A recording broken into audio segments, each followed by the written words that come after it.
Kita hidup di zaman yang percaya kepada kemajuan. Teknologi berkembang, ilmu pengetahuan semakin maju, institusi diperbaiki. Bagaimana dengan hukum? Hukum sering diposisikan ikut bergerak ke arah yang sama. Namun pertanyaannya sederhana dan justru karena itu boleh dikata agak mengganggu. Apakah hukum benar-benar semakin maju? Atau kita hanya mengganti bentuk tanpa mengubah masalah yang sama? Teorisasi hukum. Selamat datang di channel Teorisasi Hukum.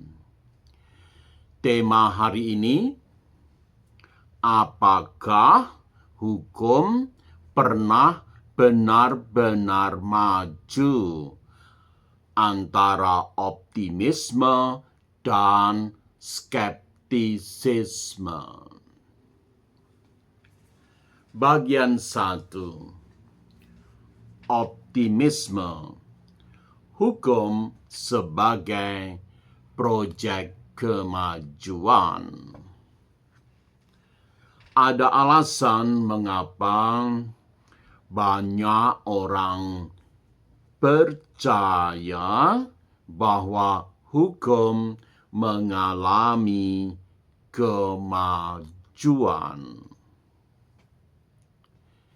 Dari kekuasaan absolut menuju pembatasan kekuasaan. Dari hukum yang sewenang-wenang menuju prinsip rule of law. Pemikir seperti Immanuel Kant melihat hukum sebagai bagian dari proyek rasionalitas manusia. Sementara Montesquieu menawarkan pemisahan kekuasaan untuk mencegah tirani. Dalam pandangan ini, sejarah hukum merupakan narasi tentang perbaikan, lebih rasional, lebih adil, lebih manusiawi. Bagian 2. Skeptisisme. Hukum sebagai transformasi kekuasaan.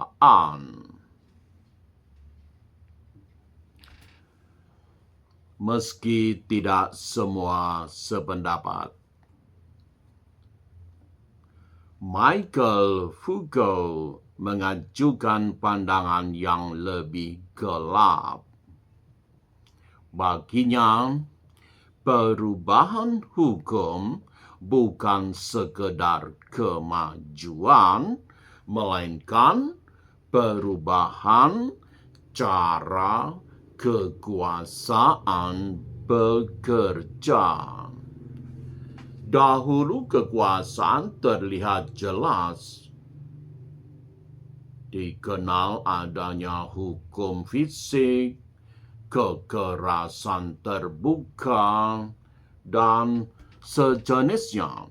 Kini suasananya lebih halus berupa pengawasan, normalisasi, regulasi. Bukan berarti lebih bebas, tetapi lebih sulit untuk dikenali. Dalam perspektif ini, yang berubah bukan keadilan, melainkan teknik pengendalian. Bagian 3. Realitas yang berulang. Jika kita melihat praktek hukum hari ini, kita menemukan sesuatu yang familiar, bahwa kita masih mengenal adanya ketimpangan akses kekuasaan, pengaruh kekuasaan dalam putusan, adanya ketegangan antara hukum dan moral. Masalah-masalah ini tidak hilang. Masalah-masalah tersebut hanya berubah bentuk. Disinilah skeptisisme menemukan kenyataannya. Jika masalah inti tetap sama, bisakah kita benar-benar berbicara tentang kemajuan? Bagian 4. Perspektif kritis. Kemajuan untuk siapa? Pendekatan kritis seperti Critical Legal Studies atau CLS mengajukan pertanyaan yang lebih tajam. Ketika hukum maju, siapa yang diuntungkan? Apakah reformasi benar-benar mengubah struktur, atau hanya memperhalus wajah sistem yang lama? Jika ketimpangan tetap bertahan, maka kemajuan bisa jadi hanya narasi, bukan realitas. Bagian 5. Di antara dua kutub,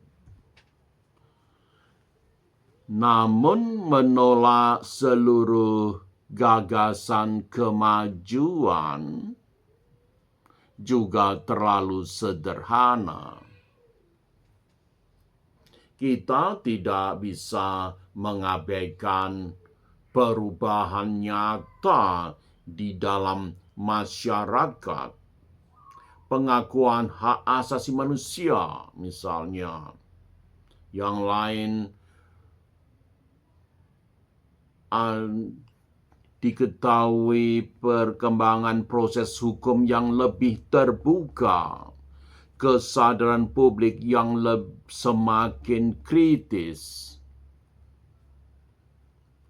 Hukum memang berubah, namun tidak secara linear perubahannya. Hukum bergerak maju dan mundur dalam ketegangan yang terus berlangsung. Bagian 6. Hukum sebagai proses, bukan tujuan. Di titik ini, kita perlu mengubah cara bertanya.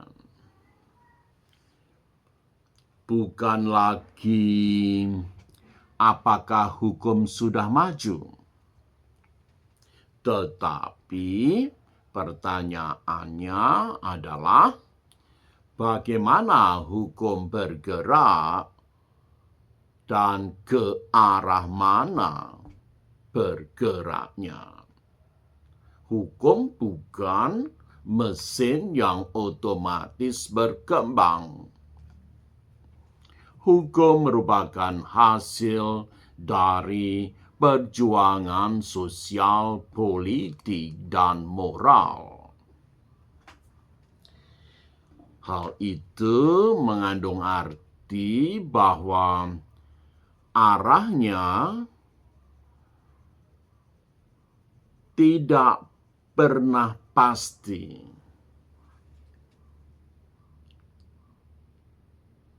Kalau kurang setuju, posisikan pandangan ini sebagai hipotesis. 7. Penutup reflektif. Hukum memang tidak pernah benar-benar maju dalam arti final. Namun hal itu bukan kegagalan. Apa yang terjadi merupakan pengingat bahwa keadilan tidak pernah selesai.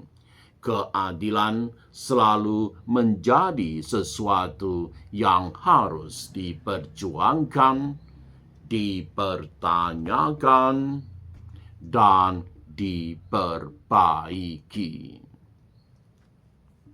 Pesan penutup. Apakah hukum benar-benar maju? Atau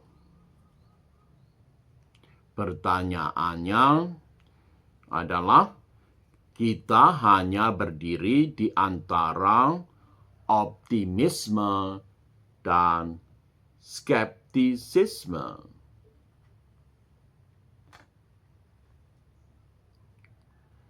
Disitulah tempat yang paling jujur untuk memahami hukum.